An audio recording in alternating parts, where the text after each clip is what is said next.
Hi there, Tamerlee Ross here with My Life, My Design, coming to you from my meditation space, talking all about malas, how to use them, how do you choose the right beads, and how do you incorporate them into your meditation practice.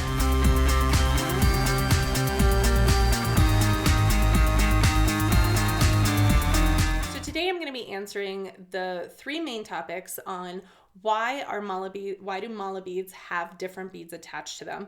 Why are there 108 beads on a mala strand, and how do you actually use your mala during your meditation practice? So let's get started, shall we? Right now, I decided to show you, I have three different kinds of mala beads that I have at my house. So one is this one is a bracelet mala, and then these two are neck malas. One is made out of Rudraksha beads, and the other one is made out of rose quartz. So it's got a little pink tone to it. So let's talk a little bit about why use mala beads in general. So there's a lot of religions out there and a lot of spiritual practices that use some sort of necklace or bead or like prayer beads, mala beads. And notice that even prayer beads, worry beads, Catholic religions of whatnot, all of those have used beads to center the mind, to calm the mind, whether you're praying or you're chanting, you're oming, or you're using them in your meditation practice. So the opportunity is that your bead will actually start to hold the frequency that you're either praying or chanting about. And so the opportunity is that as you're using your mala, and I'll show you how to do that, you're infusing each one of these little stones with a frequency, with an intention, and then that stays with you. So right after your mala, right after using it in your meditation practice, a lot of people will wrap them around their wrist and wrap them around their neck. So we'll get to that in a second. The people who have, nowadays, what I would say is malas have become very trendy. So not all of them have been used for your meditation practice. So some of them may not have 108 beads on the strand because maybe they look better if they're longer. Or maybe they don't have 27 on the wrist because that would be too big. But typically your malas, your wrist malas would have 27 beads on them, and you would use it 4 times. And on your neck, you would have 108 beads that you would do 1 round of chanting. Each mala would have what they call either a head bead or a guru bead or a silent bead. Okay, so these would be like the guru beads or the pause bead.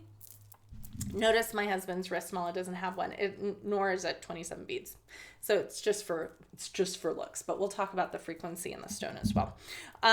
So there's no wrong way to do this. This is just how to incorporate them into your meditation practice. Get me? So when you're chanting, let me show you real quick. If you have a mantra or you're incorporating them into a chant or a particular intention, the way that you would do that is you would actually hold your mala beads, and they go over your middle finger, not your first finger, and you would thumb through bead by bead, and each bead gets the full intention of what you're saying. So let's say you were chanting Om Namah Shivaya, then you would put Om Namah Shivaya, Om Namah Shivaya, Om Namah Shivaya, Om Namah Shivaya. Each bead gets an Om Namah Shivaya, so that each bead gets the full frequency and the full intention of the mantra that you're putting in there. Now let's say you're not down with Om Namah Shivaya. You could just say Om. Om, Om, Om. That's a nice way to do it. Now, one particular thing is you'll see a lot of practices incorporate Sanskrit. Sanskrit is the Hindu language, or it's the original language is what they would say that Hindus have used inside of chanting meditations for years, and Buddhists as well. So you'll notice a lot of people will use the Oms or the Sanskrit inside of their meditations. It said that Sanskrit is the original frequency of the words of everything that you could think or chant. And so that's why you'll see a lot of people do that. But you can use your English, your Spanish, or whatever. Just notice that each word is going to have a particular frequency. And so the goal of using the mala is actually infusing each bead with the frequency of whatever you're out to accomplish, you're manifesting, or you're putting your intention on. Now, I will say this. I taught my sister this. I love her madly. I think she got a jade mala beads. I bought them for her, and she sat down and she really wanted to get a new job. And so she had her whole focus and intention on this job. And so she used her mala beads to manifest the job that she wanted. So she simply just went through and started chanting about her new job or using a mantra for her new job, sat with it, and she got the job. Okay, so this is what I mean by there's no right way to do this.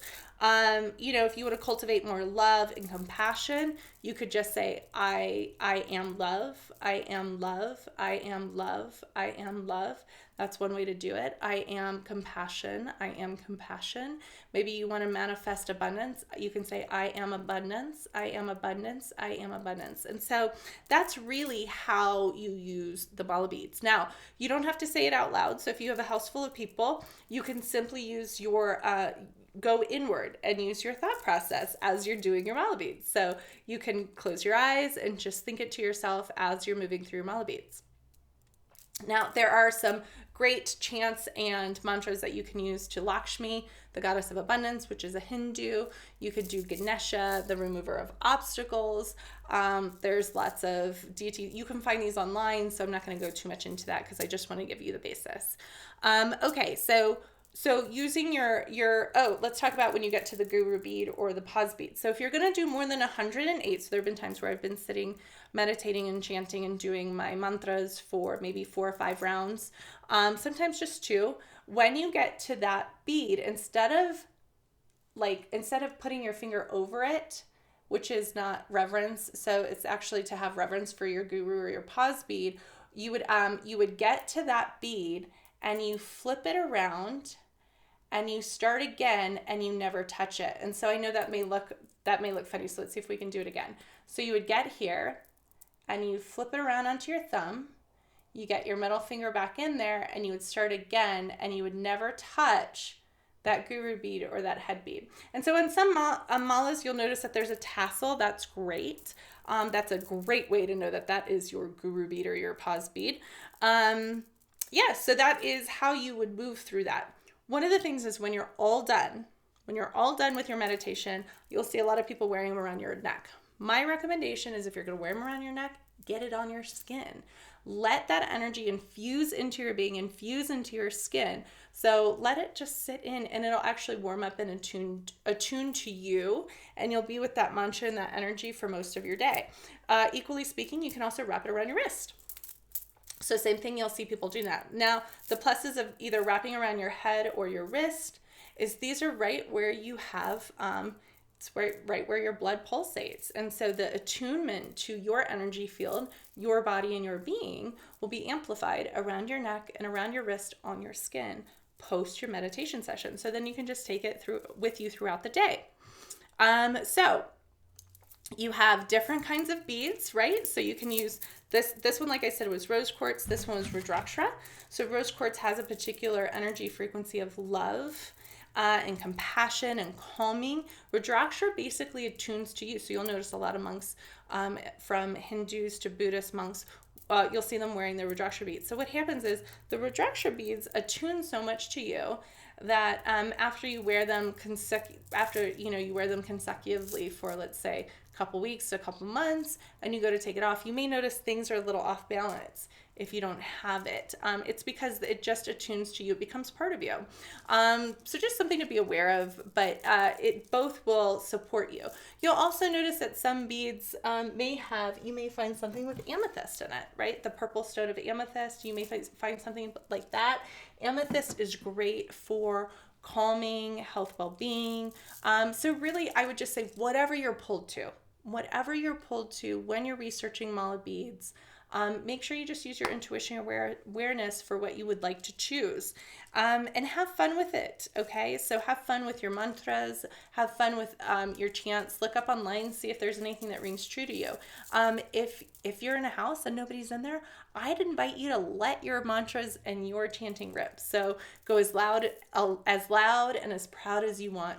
And really, when you're using the malas, this is your chance to really get lost. So if you notice, you'll feel when you're near that head or the guru bead. So you can really just give yourself to the mantra, give yourself to the chant, give yourself to whatever you're putting your intention on, and really let yourself go and just rely rely and depend on that guru bead bringing you back, right? Like when you get there, you'll be like, okay, now I can sit in that energy and that frequency I just cultivated. Okay, so that's what we have for today, all about your mala beads, how to use them, best practices. And here's the deal. Meditation is about finding something that works best for you. So if this does not work best for you, don't do this. You don't have to do this. If you like the fact that you can wear your beads and your stones on you while you meditate, then do that. But there's no right way to do this. So this is about finding what works best for you. If you have any questions, feel free to leave those in the comments. Anything about meditation, anything about malas, anything about meditation practices, best practices and trainings, I'm here for you. Really anything about energetic mastery. So just remember, what I have found is that in order to be more energetically masterful, the best practice is actually starting your meditation practice. So becoming more aware, raising your frequency, bringing that to your everyday life and your moment by moment life is what I've found has had me be super successful. So hopefully you can take this practice into your meditation space and cultivate and create something that you really love.